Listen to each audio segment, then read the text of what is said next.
Olá, hoje a gente vai analisar a fundo uma decisão bem polêmica que rolou no Brasil sobre salários no setor público. Uma fonte que a gente consultou detalha como uma promessa de reforma acabou, no fim das contas, tendo um resultado que ninguém esperava. Pois é, essa pergunta aqui vai direto ao ponto. É o coração da nossa análise de hoje. Vamos mergulhar nisso para entender o que aconteceu. Para a gente sacar a dimensão dessa decisão, primeiro a gente precisa dar um passo atrás e entender como o sistema funcionava, ou, em muitos casos, como ele era contornado. Ok, vamos começar com esse número. R$ 46.366. Esse é o valor do teto salarial constitucional no Brasil para funcionários públicos. É o equivalente ao salário mensal de um ministro do STF, o Supremo Tribunal Federal. A ideia era essa, né? Na teoria, esse valor seria o limite máximo, o ponto final para qualquer remuneração no setor público. Mas, na prática, a história era bem diferente.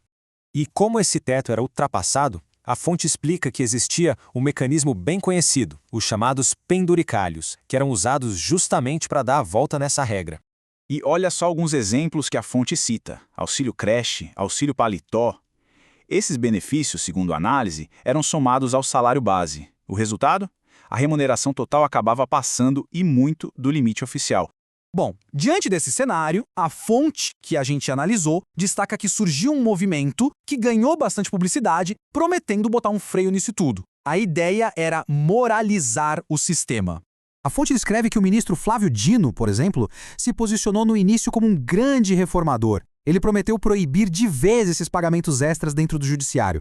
O discurso era claro. O objetivo era fazer a Constituição valer, reforçar o teto salarial e, claro, trazer mais transparência para os gastos públicos. Uma tentativa de restaurar a confiança da população. Mas, como a gente vai ver agora, a decisão final, de acordo com o material da fonte, tomou um rumo completamente diferente do que se esperava. E aí fica a pergunta que não quer calar. O ponto central de todo esse debate: essa tal reforma conseguiu mesmo fechar a brecha que existia? A resposta, de certa forma, está nesse número aqui, 70%.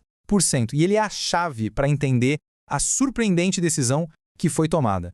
É isso mesmo. Em vez de eliminar os pagamentos extras, o que o tribunal fez foi formalizar um novo limite, que na prática pode ser muito mais alto. Basicamente, se autorizou que a remuneração ultrapasse o teto em até 70%.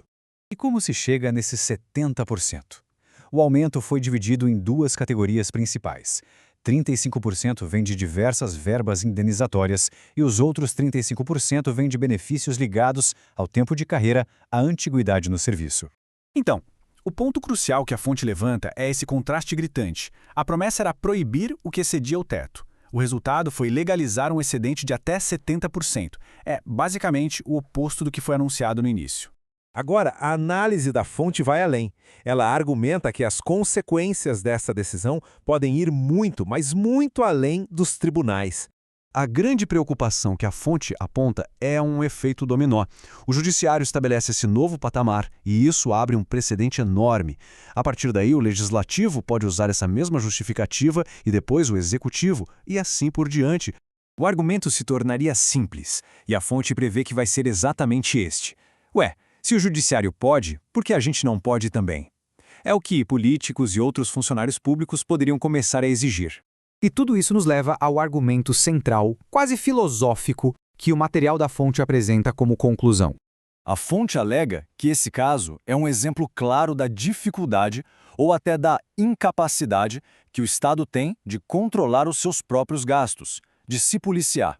E essa citação resume perfeitamente a tese da fonte. A ideia de que quando quem define as regras e os salários são as mesmas pessoas que se beneficiam deles, o interesse próprio vai, inevitavelmente, falar mais alto. Então, na conclusão da fonte, nem reformas internas, nem novas leis seriam suficientes. O argumento é que o interesse de cada grupo sempre vai dar um jeito de contornar as regras. Por isso, na perspectiva da fonte, a única solução de fato seria reduzir o tamanho geral do Estado. Isso tudo nos deixa com essa pergunta final, que é bem provocadora e vai no centro de todo o debate. Será que um sistema é capaz de, efetivamente, impor limites a si mesmo? Uma reflexão para a gente levar daqui.